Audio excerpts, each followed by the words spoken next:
ఉగాది అంటే 6 రుచులు. అందులో ఒకటి తీపి. తీపి అంటే సంతోషం. మీరందరూ సంతోషంగా ఉండాలని అందరికీ హ్యాపీ ఉగాది. రెండో రుచి మామిడి. మామిడి అంటే తీపి, పులుపు, వగరు ఉంటాయి. సో మన జీవితంలో కూడా కష్టం, సుఖం, సంతోషం ఉంటాయి. వీటన్నిటినీ జయించాలని కోరుకుంటున్నా. హ్యాపీ ఉగాది. మూడో రుచి చేదు. చేదుకి సింబల్ గా వేప పువ్వు వాడతాము. సో చేదు అంటే బాధలు. మీ లైఫ్ లో బాధలని తొలగిపోవాలని కోరుకుంటూ హ్యాపీ ఉగాది. నాలుగో రుచి పులుపు. తీపి, చేదు, కష్టం, సుఖం ఉండే ఈ జీవితంలో ప్రతి విషయంలో నేర్పుగా ఉండాలని కోరుకుంటూ ప్రతి ఒక్కరికి ఉగాది శుభాకాంక్షలు. రుచి ఉప్పు. ఉప్పు అంటేనే ఎల్లప్పుడూ ఒక ప్రత్యేకమైన పాత్ర కలిగి ఉంటుంది.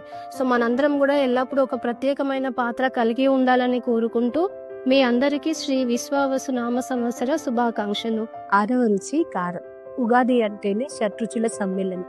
మన జీవితంలో కూడా సంతోషం, దుఃఖం, బాధ, విచారం, ఆశ్చర్యం ఇవన్నీ కూడా కలిగి ఉంటాం. సో ఎలాంటి పరిస్థితుల్లో కూడా మనం సహనం కోల్పోకుండా ముందుకు వెళ్ళాలని కోరుకుంటూ మీ అందరికీ హ్యాపీ ఉగాది. మీ అందరికీ హ్యాపీ ఉగాది. సాయి జ్యోతి ఫ్యామిలీ నుంచి అందరికీ హ్యాపీ ఉగాది.